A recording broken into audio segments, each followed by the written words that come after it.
In the 1950s, cigarette companies ran ads claiming doctors preferred their brand. Time out for many men of medicine usually means just long enough to enjoy a cigarette. And because they know what a pleasure it is to smoke a mild, good-tasting cigarette, they're particular about the brand they choose. In a repeated national survey, doctors in all branches of medicine, doctors in all parts of the country were asked, "What cigarette do you smoke, doctor?" Some of these ads were backed by research secretly paid for by the tobacco companies themselves, and although the government would eventually step in to stop them from muddying the truth, that same playbook didn't disappear. It just moved into other industries, especially food. The American food industry is a $1.5 trillion machine. It feeds 330 million people every day, and behind the cheerful mascots and the heart-healthy labels is an industry that paid Harvard scientists to lie about what's killing you. While the U.S. sugar industry stepped up its ad campaign to sweeten our palates in the 1960s. To sweeten delicious foods like these, there's no need for products created in high-tech industrial plants. We're happy with our plants just the way they are. The scientists' job was to review and dismiss findings that linked high sugar consumption to heart disease. It was such a prestigious institution with such an impeccable record. Harvard University. But that's not even the worst of it, because the deeper you dig, the more you realize that it's a lot of them. The sugar lobby secretly funded research in the 1960s to blame fat for heart disease and let sugar off the hook. Coca-Cola bankrolled an entire fake science organization to convince you that soda doesn't make you fat, you just need to exercise more. For over 125 years, we've been bringing people together. Today, we'd like people to come together on something that concerns all of us: obesity. And as the nation's leading beverage company, we can play an important role. That includes continually providing more options. Nestle dressed up saleswomen as nurses to push formula on mothers in countries where the water could kill their babies. And the cereal companies fought so hard to keep advertising sugar to your kids that they got Congress to strip the FTC of its power to stop them. Sure knows how to start his day a little bit better. You bet your booties, Granny. It's sugar-sweet and honey-flavored wheat, so it keeps me going strong. Thanks, Granny. What's wild is that none of this is ancient history, because in 2025, a leaked recording from inside one of America's most trusted food brands revealed what an executive really thinks about the food that they're selling you. I don't buy those products barely anymore. It's so healthy. Now that I know what the in it. Even in a can of soup, I look at it and we could eat bioengineered meat. I don't want to eat a piece of chicken that came from a 3D printer, do you? Today, we're going to break down how the biggest food companies in America built a system designed to get you hooked on the cheapest, most addictive products possible, and how they've spent decades making sure that no one could stop them. But to understand how we got here, we need to go back to a secret meeting between 3 Harvard scientists and a sugar lobbyist in 1965, because that's where the lies started. In the early 1960s, American scientists were locked in a genuine debate. Heart disease was becoming the leading killer in the country, and 2 camps had formed. One group of researchers believed that saturated fat was the primary culprit, that butter, red meat, and lard were clogging arteries and killing people. The other camp, led by a British physiologist named John Yudkin, was pointing the finger at sugar. Yudkin had published research showing that high sugar intake was closely linked to rising heart disease and obesity rates. His work was gaining traction, and the sugar industry was watching closely. So in 1965, the Sugar Research Foundation, a trade group funded by America's biggest sugar producers, decided to act. They launched something internally called Project 226. What the plan was to pay respected scientists to publish a major review paper that would settle the debate in sugar's favor. They found their scientists at Harvard, Dr. D. Mark Hegsted, and 2 colleagues accepted roughly $6,500 from the sugar industry, around $50,000 in today's money, to write a literature review on diet and heart disease. But they didn't just write a check and walk away. No. According to a University of California researcher, Kristen Kearns, the foundation hand-selected which studies the Harvard team should review. They sent articles, they reviewed drafts, and even shaped the paper's conclusion from the start. In 1967, the finished review was published in the New England Journal of Medicine, one of the most prestigious medical journals in the world. It declared there was no doubt that the only dietary intervention needed to prevent heart disease was to reduce saturated fat and cholesterol. Sugar good, fat bad. None of the sugar industry's involvement was disclosed. The New England Journal of Medicine didn't require conflict of interest statements at the time, so readers, including the policymakers who would soon draft national dietary guidelines, had no idea that the paper had been bought and paid for. That single paper helped tip tip the scales. For the next 30 years, the American diet would be defined by one simple, catastrophically wrong idea: fat bad, sugar good. And the sugar industry knew exactly what it was doing. Once the fat is bad narrative took hold in the scientific community, the next domino to fall was the federal government. In 1977, a Senate committee led by George McGovern published a landmark report called Dietary Goals for the United States. It was supposed to be a straightforward document giving Americans clear advice on what to eat. One of its original recommendations was blunt: reduce consumption of meat. I have pleaded in my report and will plead again orally here for more research on the problem before we make announcements to the American public. Well, I would only argue that senators don't have the luxury that a research scientist does of waiting until every last shred of evidence is in. The meat industry went ballistic. Today, there were eminent scientists of the time saying this is nonsense. There is no good scientific evidence that either fat or cholesterol, is at the root of heart disease. I said to the professor that I was working with, this is not right. Animal fat's not causing this. The National Cattlemen's Beef Association, the National Dairy Council, and egg producers descended on Washington with lobbyists and lawyers. Within weeks, the wording was softened. Reduced consumption of meat became choose meats, poultry, and fish that will reduce saturated fat intake. This pattern was repeated in 1991 when the USDA was set to release the Food Guide Pyramid, the graphic you probably remember from every elementary school cafeteria. The pyramid placed grains at the base, which was eaten the most, fruits and vegetables in the middle, and meat and dairy in a smaller tier near the top, which was eaten less. Again, the meat and dairy industries saw this as an attack. They argued the pyramid stigmatized their products. Under intense lobbying pressure, the USDA did something extraordinary. It pulled the pyramid entirely, just weeks before its scheduled release. The official excuse was that it needed further research. The real reason, as nutrition professor Marion Nestle later documented, was that the meat and dairy lobbies had demanded changes and the USDA's political appointees complied. The pyramid sat in limbo for almost a year before being released in a slightly altered form in 1992. The deeper structural problem was the USDA itself. This was the same agency tasked with both promoting American agriculture, selling more beef, more dairy, more corn, and advising the public on what to eat. Those two missions are fundamentally in conflict. For decades, whenever they clashed, the industry side won. The result was a generation of Americans told to fill their plates with bread, pasta, and cereal while avoiding fat, which led to a boom in low-fat, high-sugar processed foods that arguably made the obesity crisis worse. Tony. Mama. You look hungry.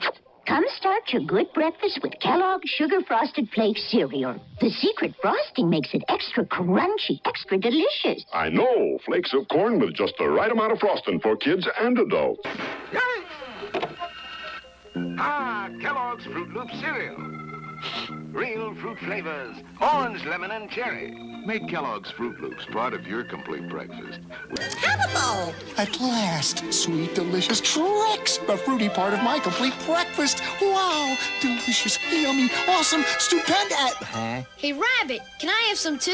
Silly kid, tricks of Barabbas. If you grew up in the 1970s, 80s, or 90s, your Saturday mornings probably looked the same. Cartoons on TV, a bowl of brightly colored cereal, and a relentless parade of ads for more brightly colored cereal. Tony the Tiger, Toucan Sam, the Trix Rabbit, Count Chocula. These were carefully designed marketing tools targeting children who couldn't tell the difference between a show and a commercial. By the mid-1970s, the average American child was watching over 20,000 television commercials a year, and a huge percentage of those were for sugary cereals, candy, and fast food. Consumer advocacy groups began sounding the alarm. To a kid, Tony the Tiger isn't selling cereal. He's just a really friendly tiger who really likes breakfast. By 1978, the Federal Trade Commission proposed what became known as the KidVid rules. The proposal was to ban all television advertising directed at children too young to understand persuasive intent, and specifically ban ads for sugary foods during kids' programming. It was the closest America ever came to protecting children from junk food marketing. But the food industry wasn't about to let its easiest marketing tricks die quietly. Instead, it reached for the most powerful weapon in its arsenal: lobbying. A General Mills spokesperson argued that banning Lucky Charms commercials would be a backward step in the cause for good nutrition, claiming that breakfast cereals were healthier than no breakfast at all. The advertising industry framed the whole thing as a free speech issue, painting the FTC as an out-of-control nanny state trying to ban the Cookie Monster. It worked. By 1981, with Reagan in the White House and a pro-business Congress, the FTC Improvement Act passed. It stripped the agency of its authority to restrict advertising to children. The KidVid proposal died, and to this day, the United States still has no comprehensive federal restrictions on marketing junk food to kids. If the cereal companies own Saturday Saturday mornings, McDonald's owned everything else. Here I am, kids. Hey, isn't watching TV fun?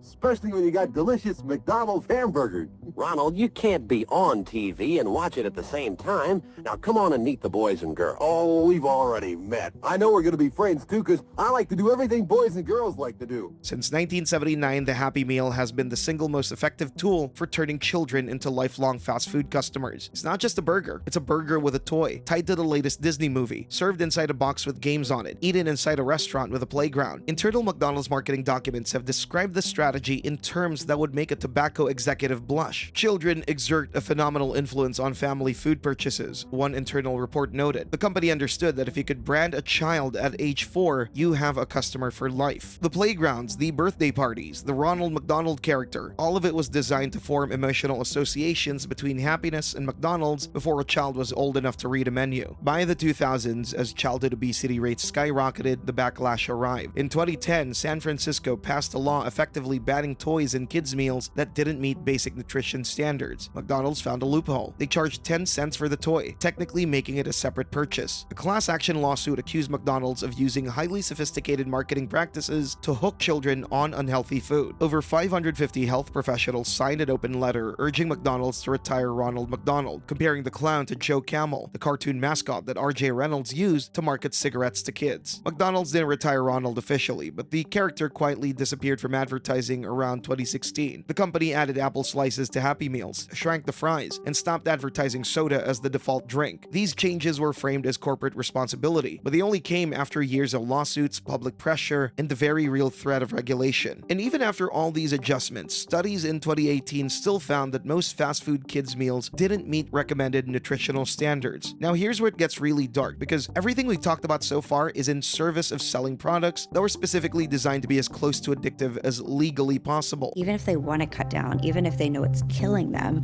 they find they can't stop. Lay's, always fresh. Bet you can't eat just one.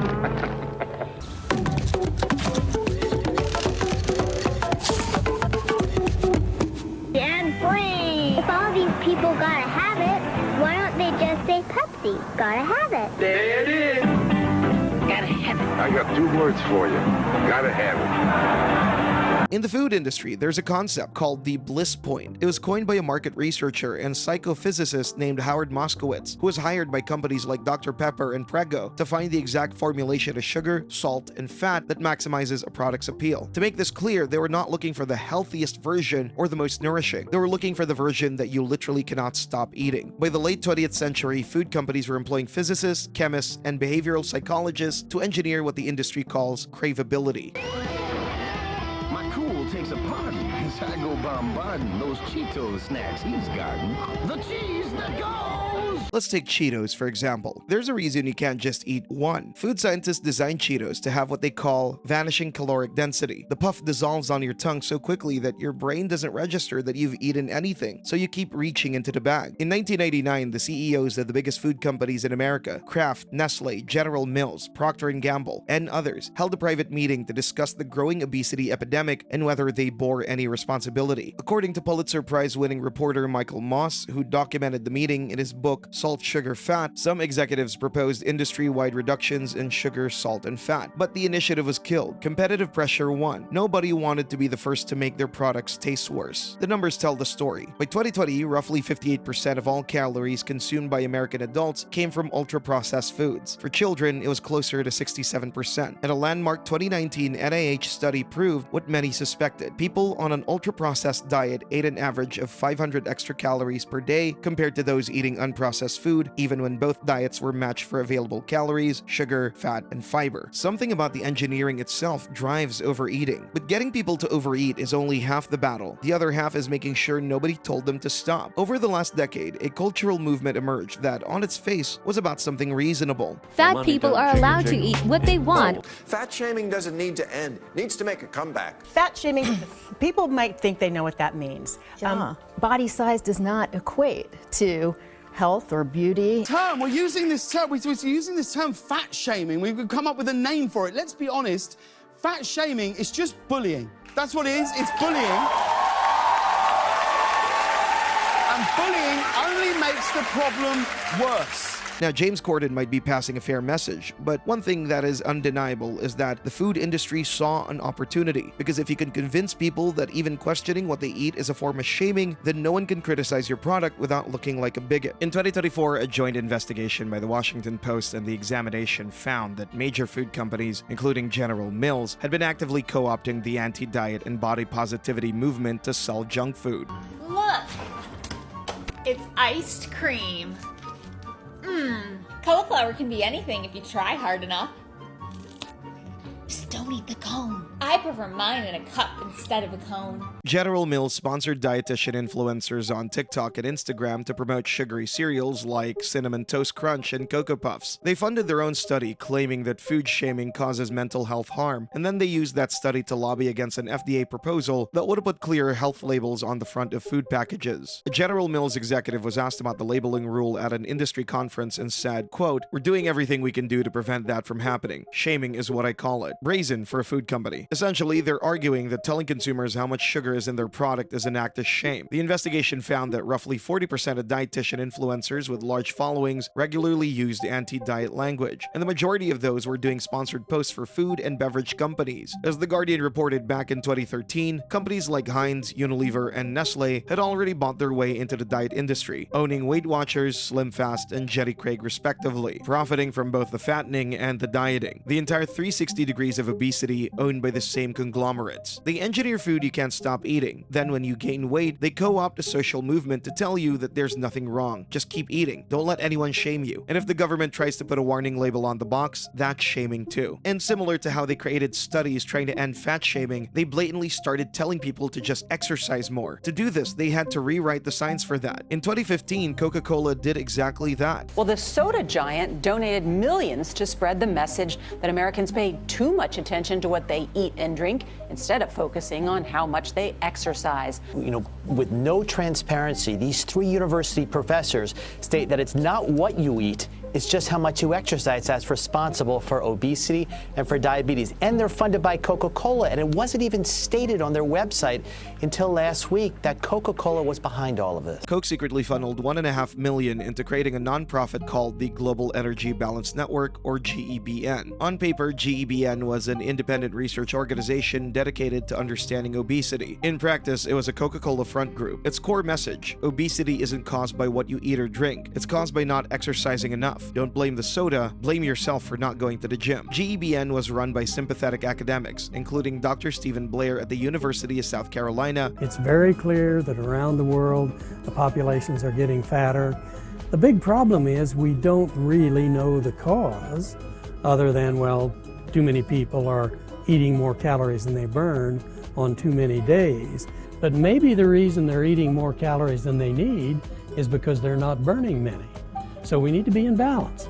We need to be in energy balance and at a healthy level, which means getting a proper amount of physical activity. And Dr. James Hill at the University of Colorado, both of whom had received millions in Coke funding over the years. They gave talks, published papers, and did media interviews pushing the energy balance line, that a calorie is a calorie and exercise is what matters most. Then, in August 2015, the New York Times blew the story open. They revealed that GEBN's website was registered to Coca-Cola's headquarters in Atlanta. Subsequent FOIA requests uncovered emails showing Coke executives had edited GEBN's mission statement, vetted its website content, and coordinated its media strategy. It was essentially Big Tobacco's playbook applied to soda. The University of Colorado returned a $1 million Coke grant. GEBN shut down entirely by November 2015. Coke's chief science officer stepped down, and the company was forced to publish a full list of every health and research organization that it had funded over the previous 5 years. But here's what's important. For the years that GEBN was active, it successfully muddied the waters. It gave policymakers, journalists, and ordinary people a reason to doubt the link between sugary drinks and obesity. And that doubt, even temporary doubt, was worth billions to Coca-Cola. As consumers started getting wise to junk food, companies found a new trick: make junk food look healthy. Slap whole grain on a box of sugar cereal. Call your sandwich shop fresh. Put a heart on the label of a can of soup that has more sodium than a bag of chips. Campbell's soup is a textbook case. In the 1980s, the company launched ads promoting its soups as good for the heart because they were low in fat and cholesterol.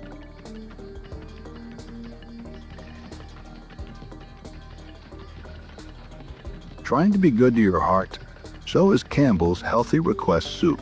Low in fat and cholesterol, heart-healthy levels of sodium and taste you'll love. What the ads didn't mention was that a single serving of Campbell's soup could contain 800 to 900 milligrams of sodium, roughly half a day's recommended intake. In 1989, the FTC charged Campbell's with deceptive advertising. 9 state attorneys general piled on, and the company was forced to pay $315,000 and agreed to disclose sodium content in any future health claims.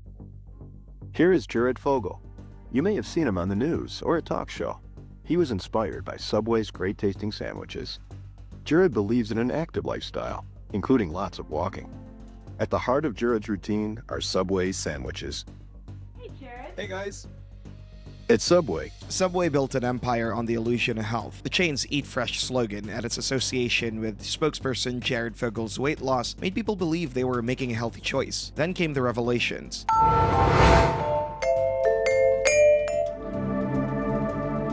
Oh, hi there. I'm the Food Babe. I love yoga. It is so amazing for your body and stress and well-being, but it really does make me really hungry.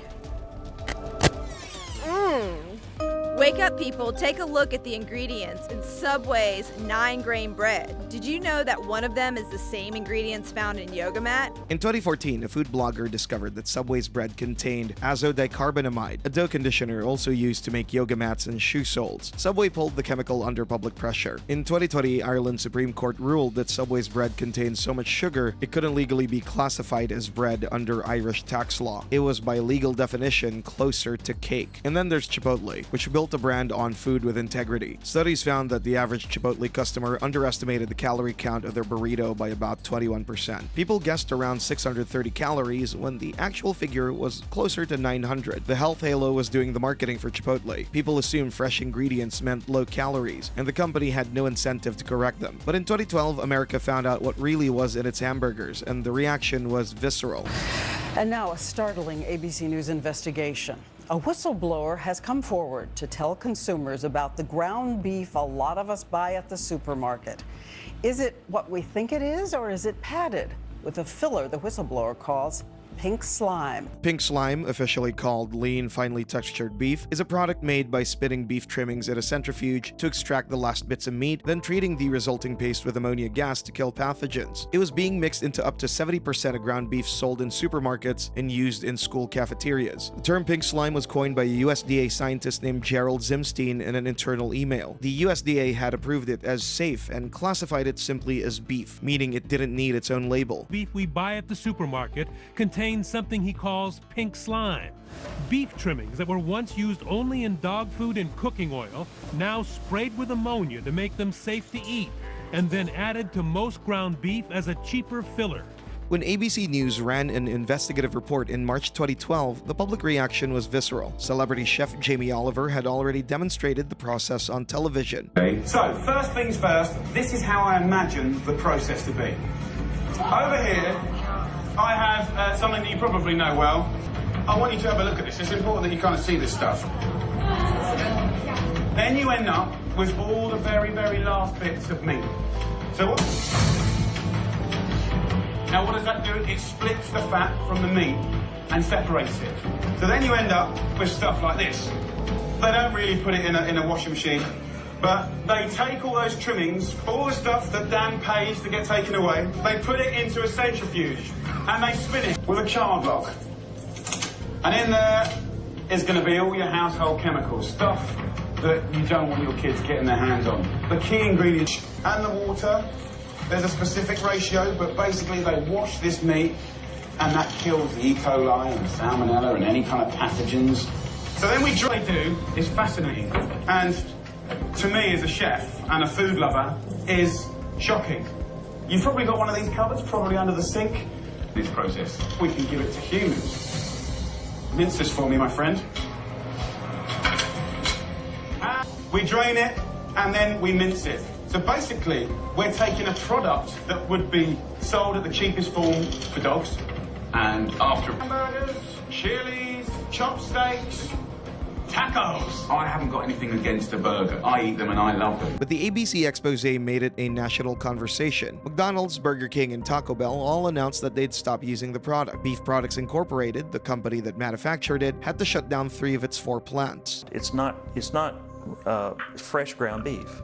It's a substitute. It's a cheap substitute being added in. The aftermath was messy. BPI sued ABC News for $1.9 billion in defamation, arguing that pink slime was a misleading term and that their product was perfectly safe beef. The case settled in 2017 for a reported $177 million, which was one of the largest media defamation settlements in history. But the court of public opinion had already ruled. Pink slime exposed a simple truth. The public wasn't outraged because the product was toxic. They were outraged because it was hidden, because something had been quietly added to their food for years without their knowledge. And once you realize how these companies treat the food, it changes how you see everything else they sell. Even something as basic as water. Nestle has been a recurring character in the story of corporate food scandals, but its water operations deserve their own chapter. Because while most of the scandals in this story involve what companies put into food, this one is about what a company took out of the ground. In Michigan, Nestle operated wells that pumped hundreds of thousands of gallons of groundwater per day for its Ice Mountain bottled water brand. The company paid a $200 annual permit fee, no per gallon charge. In 2016, while residents of Flint, Michigan, just a couple of counties over, were dealing with toxic lead in their tap water and relying on donated bottled water to survive, Nestle applied to increase its pumping from 250 gallons per minute to 400, a 60% jump. The permit application drew over 80,000 public comments, the vast majority opposing it. Environmental groups, Native American tribes, and residents pointed to declining stream and lake levels near Nestle's wells. The optics were devastating. A multinational corporation pumping water for essentially free and selling it back to a state where some people couldn't safely drink from their taps. Michigan's Department of Environmental Quality approved the increase anyway in 2018, but activists kept fighting. In 2019, a Michigan Court of Appeals delivered a landmark ruling. Nestle's bottled water operation was not an essential public service. The company had tried to bypass local zoning by claiming it served the public need, like water utility. The court rejected that argument entirely. Bottled water is a convenience, not a necessity. By 2021, Nestle sold its North American water brands to private equity firm One Rock Capital Partners, which operates them under the name Blue Triton. The contested pumping permit was withdrawn, but the damage to public trust in bottled water companies and in the regulatory agencies that let them operate unchecked was permanent. If you've made it this far, you've probably noticed something. These scandals are chapters in the same story, the same playbook repeated across decades. Step 1. Manipulate the science. Like the sugar industry paying Harvard to rewrite heart disease research, or Coca-Cola funding a fake nonprofit to rewrite obesity research. And when science manipulation isn't enough, food companies go straight to the lawmakers, like the meat industry rewriting the McGovern report. Every company on this list understands one thing: brand loyalty starts in childhood. If you can get kids begging their parents for your product, you've engineered a customer for life. And when customers push back, don't change the product, just change the label. Slap whole grain on sugar cereal. Call your sandwich fresh. Market your high sodium soup as heart healthy. Create the illusion of a health conscious choice while changing as little as possible about what's actually in the box. And here's where we are in 2025. Ultra-processed foods still account for nearly 60% of American caloric intake. Childhood obesity rates haven't meaningfully declined. The food industry spends more on lobbying than the oil industry. And while a handful of countries, Chile, Mexico, parts of the EU, have begun passing aggressive labeling laws and advertising restrictions, the United States remains largely unregulated when it comes to how food companies market and formulate their products. Meanwhile, a leaked recording from inside Campbell's, one of the most iconic brands in American food history, captured the vice president describing the company's own products as food made for poor people and suggesting the chicken in their soup comes from a 3D printer. Campbell's fired him. They called the remarks false and absurd. But the fact that a senior executive at a company founded 155 years ago could say those words out loud tells you something about the culture inside these corporations. The pattern hasn't changed. The methods have just gotten more sophisticated. And unless consumers, regulators, and lawmakers start treating this industry the way we eventually learned to treat big tobacco, with deep skepticism, mandatory transparency, and real consequences, the playbook will keep running. Because the food industry isn't in the business of feeding you, it's in the business of selling you. And as long as there's a profit in making you eat more than you need, more than what is good for you, and more than you even want, they'll keep finding ways to do exactly that.